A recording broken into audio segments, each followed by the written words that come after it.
Bonjour à tous et bienvenue dans la série Raconte-moi ta vie. Des épisodes courts proposés par Retour à l'instant T, le podcast qui met en lumière vos propres histoires, celles qui entrent dans vos vies un instant et bouleversent tout sur leur passage.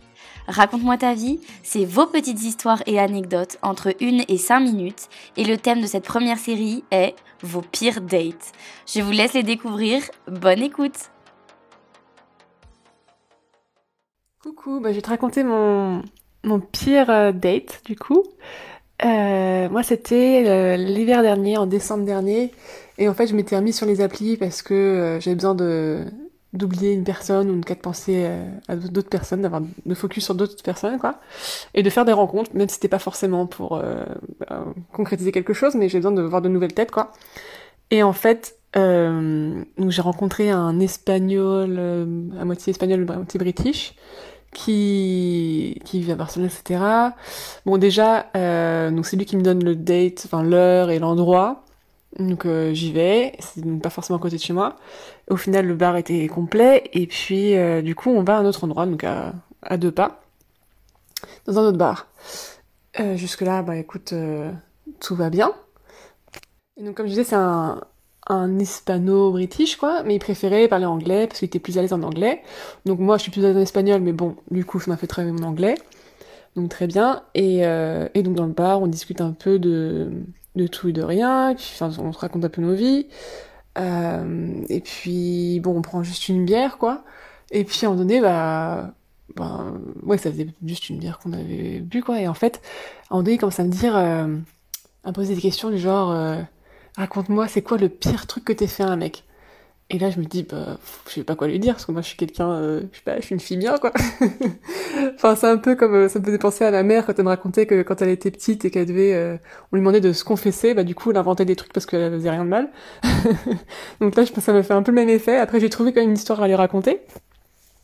Et là, je lui raconte, et, et il me dit, you're such an evil woman. Et il m'attrape par le cou, il m'embrasse.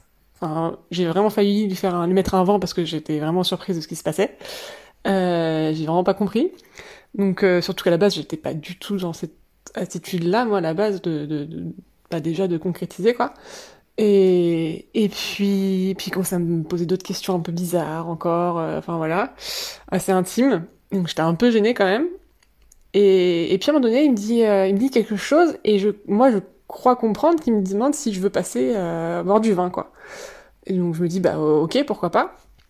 Et puis là, en fait, il se lève, il va au bar, et je me dis, il est en train de commander. Et après, il revient, il met son manteau, il dit, on y va? Je dis, ok. Donc je me dis, on change de bar sûrement pour aller boire du vin, quoi.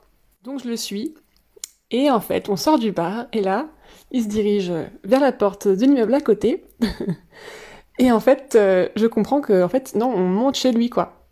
Donc en fait, il m'invitait à boire du vin chez lui. Et donc c'était pas du tout le plan, enfin c'est pas du tout ce que j'avais compris, mais je voulais pas taper un scandale en bas de l'immeuble. Je me suis dit bon, c'est pas grave, je vais monter et puis je vais lui dire tranquillement qu'il y a un malentendu, que c'est pas ce que j'ai compris, et que je vais bien boire un verre avec lui, mais qu'après je pars quoi. Et donc c'est ce que j'ai fait, je lui ai expliqué ça en haut et tout. Lui il était pas très, ça avait pas l'air de le déranger. Et puis là il sort les verres, des verres à eau pour le vin, bon ça c'est un détail mais voilà. Et le détail qui tue par contre, c'est que les verres étaient vraiment crades quoi, genre avec des traces de gras, limite des traces de doigts. Donc ça donnait vraiment pas envie, mais alors vraiment pas. Donc là, c'est simple, j'ai rien bu quoi.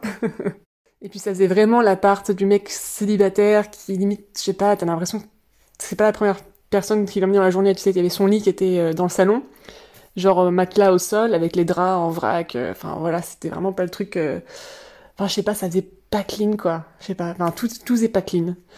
Et donc, je me dis, c'est pas grave, je vais boire un verre, et puis, pour le coup, j'ai pas bu, mais, et puis après, je pars, quoi. C'était en période de confinement, donc il y avait encore le couvre-feu, etc., à 22h, à ce moment-là.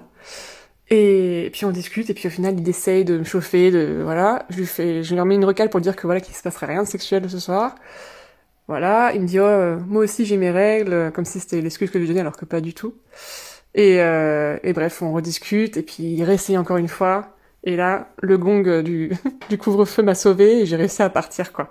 Mais je me suis sentie trop mal après, dans le sens où je pensais encore plus à la personne que j'essayais d'oublier.